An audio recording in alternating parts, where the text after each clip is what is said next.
நம்ம ஒன்றும் பொன்னியின் செல்வன் எடுக்கலை, கேஜிஎஃப் எடுக்கலை, அவ்வளோ பெரிய படம்லாம் இல்லை. ஒரு சின்ன படம், நிறைய உழைப்பு. இது பெரிய படத்துக்கு இருக்கிற மாதிரி பெண்களுக்கு இருக்கிற மாதிரி இருக்குன்னு இந்த எதிர்பார்ப்பே சில நேரங்களில் வந்து பூர்த்தி செய்ய முடியாமல் போயிடும். அது பெரிய ரிவர்ஸ் ஆயிரும். அது அனுபவத்தில் நான் சொல்கிறேன் நான்.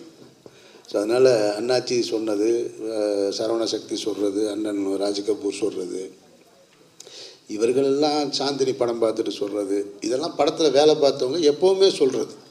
இது உங்களுக்கு எதுவுமே புதுசு கிடையாதுன்னு எனக்கு தெரியும். எல்லா படங்களுக்கும் அந்த துறை படம் சார்ந்தவங்க, படத்தில் வேலை பார்க்குறவங்க இப்படி தான் சொல்லுவாங்க. படம் ஆக சிறப்பாக வந்திருக்கு, இவர் அப்படி நடிச்சிருக்காரு, இவர் இப்படி நடிச்சிருக்காருன்னு. இதை விட கூடுதலான ப்ரொமோஷன்ஸ் எல்லாம் நீங்கள் பார்த்துட்டீங்க. இதெல்லாம் ஒன்றுமே இல்லைன்றது எனக்கு தெரியும்.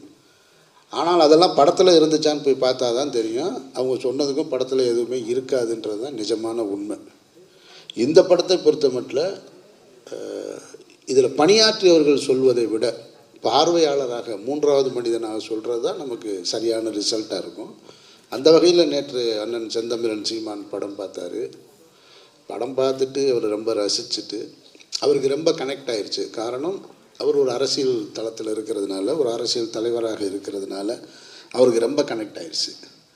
நேற்று படம் பார்த்துட்டு ரொம்ப நேரம் பேசினார். அதுக்கப்புறம் நைட்டு பேசினார். திரும்ப காலையில் ஒரு அறிக்கை கொடுத்துருக்காரு. இப்போ எனக்கு காரில் ஒரு 1/2 மணி நேரமாக அதை தான் சொல்லிக்கிட்டே இருக்கார். நான் அந்த இடத்த எப்படி ரசிச்சேன்டா, இந்த இடத்த எப்படி ரசிச்சேன்டான்னு. அண்ணே சரிண்ணே விடுங்கண்ணே போதும்னே அப்படின்னு திரும்ப திரும்ப அண்ணே எனக்கே போர் அடிக்குதுண்ணே விடுங்கண்ணே, நான் சொல்கிறேன் கேள்றாரு என்ன அப்படின்றாரு. சரி 1/2 மணி நேரமாக கேட்டுக்கிட்டே இருக்கேன். அப்புறமா அந்த ராஜகபுரன்ட்ட பேசுகிறேன்னு வருஷம் கொடுத்துட்டு கிளம்பிட்டேன். அவர் 10வது என்ன சொல்கிறாரு, நான் இன்றைக்கி நைட்டு வேறு பேசுவேன் பாரு இந்த படத்தை பற்றின்றாரு. அண்ணே நீங்கள் என்னத்தையாவது சொல்லி ஆகா ஒவ்வொன்று எப்போ இதானா படம் நாளைக்கு கேட்டுற போகிறாங்க, பிடிச்சிருக்கல சொல்லிட்டீங்கல்ல போதும்னு. காரணம் எல்லாரும் ஏன் அதை அப்படி சொல்கிறாங்கன்னா, உயிர் தமிழுக்குன்றது ஒரு சீரியஸான ஒரு தலைப்பு. ஏன்னா மொழிகளிலேயே வந்து மொழிக்காக உயிர் நீத்த தியாகிகள் இருந்தது இந்த மண்ணு தான். இந்த மொழிக்கு தான் அந்த பெருமை, வேறு எந்த மொழிக்கும் அந்த பெருமை கிடையாது. அப்படிப்பட்ட ஒரு டைட்டில் ஒரு சீரியஸான அரசியல் படம் சொல்லுவாங்கன்னு எதிர்பார்த்துட்டு இருக்கும் பொழுது அப்படி போகிற போக்கில் மணிவண்ணன் சத்யராஜ் பாணியில் வந்து ஒரு பொலிட்டிக்கல் சட்டையர் வந்து ரொம்ப நாள் ஆச்சு. ஸோ அதனால் அவரும் அதுலேயும் குறிப்பாக வந்து ஏன் சீமானனுக்கு ரொம்ப கனெக்ட் ஆச்சுன்னா, அவர் ஏற்கனவே மணிவண்ணன் சத்யராஜ் பற்றையிலேருந்து வந்தவர். அதனால் எனக்கு அந்த ஃபீல் வந்துருச்சுடான்னு திரும்ப திரும்ப பேசிகிட்டு இருக்காரு. அதனால் உங்களுக்கு பத்திரிகையாளர்களுக்கு நாங்கள் கூடுதல் குறைவாக பாவாவோ அண்ணாச்சியோ சரவண சக்தியோ பேசியிருந்தா அழிச்சிருங்க. நான் இதை உங்கள்கிட்ட ரெக்வஸ்ட்டாக வைக்கிறேன். நான் அழிச்சிட்டு நாளைக்கு காலையில் படம் பார்க்க போகும்போது ஒரு சின்ன படம் பார்க்க போகிறோன்னு பாருங்கள். உங்களுக்கு அது திருப்தி தந்ததுன்னா அதுதான் பெரிய படம். நீங்கள் பெரிய படம் பார்க்க போகிறோன்னு நினச்சி போயிட்டு இதுக்காக அம்பிட்டு பேசுகிறீங்க, ஏசி ரூமில் எங்களை கொண்டு வந்து உட்கார வச்சு ஒவ்வொரு அளவையும் 1/2 மணி நேரம் லேட்டாக வேறு வந்தீங்கன்னு தயவு செஞ்சு நினச்சிடாதீங்க. அப்புறம் இந்த பட்டத்தை ஒன்றை கொடுத்துட்டு நம்மளை போட்டு பாடாப்படுத்துகிறான் மக்கள் போராளின்னு. எனக்கும் இந்த பட்டத்துக்கும் எந்த தொடர்பும் கிடையாது. நான் சொல்லிட்டேன், அவர் சொல்லும்போதே சொல்லிட்டேன். பட்டங்களும் விருதுகளும் வந்து தகுதியின் அடிப்படையில் வரணும். நம்மளாக போய் காசு கொடுத்து வாங்கக்கூடாது. அப்புறம் இதில் இருக்கிற இந்த போராளி என்கின்றது வந்து நேற்றைய ஒரு நேர்காணலில் சொன்னேன், அதை இப்போவும் நான் சொல்கிறேன். போராளின்ற வார்த்தை பெரிய வார்த்தை, பெரிய வார்த்தை. எம்ஜிஆர் அவர்களுக்கு வந்து மக்கள் திலகம் அப்படின்ற பத்திரத்தை வந்து ஏற்புடைய பட்டம். ஆனால் புரட்சி தலைவர் அப்படின்றது வெகுவாக ரசிக்கப்பட்ட பட்டம். ஆனால் ஏற்புடையதா அப்படின்னா அதில் ஒரு பெரிய கொஸ்டின் மார்க் இருக்குது. ஏன்னா புரட்சி என்பது சாதாரணம் கிடையாது. இந்த உலகை புரட்டி போட்ட புரட்சியாளர்கள்லாம் நிறைய இருக்காங்க. அந்த வகையில் போராளி என்பது, நான் போராளி, ஒரு சினிமாவில் நடித்தேன், 4 படம் எடுத்தேன், 2 படம் நடித்தேன், நான் போராளின்னா ஈழத்தில் போராடிய மாவீரன் பிரபாகரன் யார்? அவர் போராளியா இல்லையா? அப்போ ஊதிய உயர்வு கேட்டு கூலிக்கு சரியான கூலி கொடுக்கப்படாமல் போராடி மாஞ்சோலை தோட்ட தொழிலாளர்கள் வந்து தாமிரபரணி ஆற்றில் இறந்தாங்களே, அந்த போராளிகளை வந்து எப்படி பார்க்குறது? இப்போது நமக்கு வந்து நெடுவாசலில் தூத்துக்குடியில் கூடங்குளம் அணுமின் நிலையத்துக்கு எதிராக போராடி உயிர் நீர்த்தாங்களே, எந்த எதிர்பார்ப்பும் இல்லை, எந்த எதிர்பார்ப்பும் இல்லாமல் 13 பேர் செத்து போனாங்களே, அவங்க யார்? அப்போ இந்த மண்ணை மீட்கிறதுக்கு, வெள்ளையன்ட்டிருந்து மீட்கிறதுக்காக உயிர் நீத்தாங்களே, அவங்கெல்லாம் யார்? அப்படின்னா போராளி என்பது ஒரு பெரிய வார்த்தை. அவர் காசு வச்சுருக்காரு, அவரே ப்ரொடியூசரு, அவரே டைரக்டரு, அவரே சொந்தமாக வினையில் அடிக்கிறாரு. அதனால் போட்டுக்கிட்டாரு. நான் ஒன்றும் பண்ண முடியாது அதை.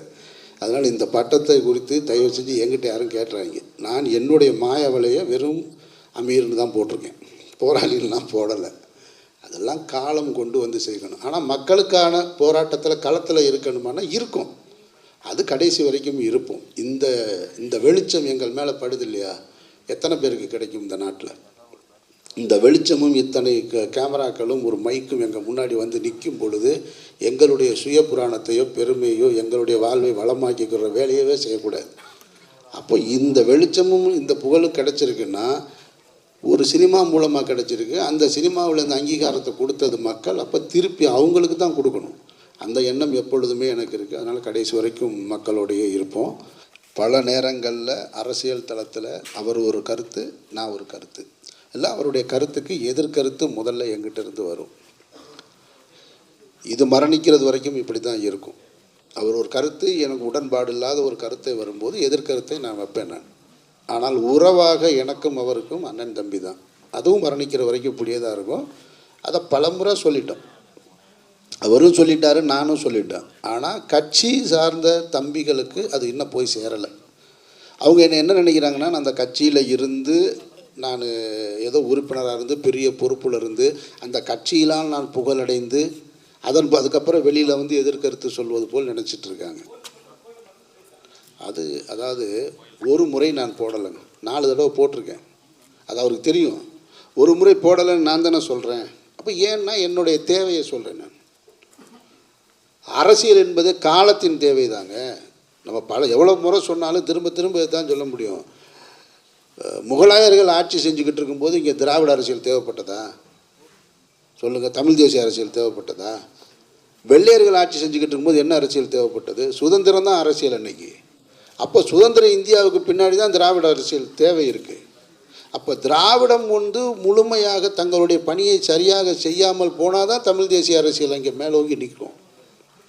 அப்போ காலத்தின் தேவை தான் ஒரு அரசியலை முடிவு பண்ணுதே தவிர தப்பு ரைட்லாம் சொல்லவே முடியாது இதில்.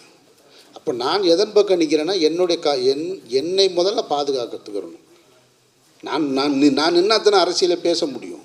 என்னையவே பாதுகாக்க முடியாத அரசியல் எதுக்கு அரசியல்? அந்த இடத்துல சின்ன சின்ன முரண் வரும், அவ்வளோதானே தவிர அவருக்கு எப்பவும் நான் ஸ்பெஷல் தான், எனக்கு அவர் ஸ்பெஷல் தான்.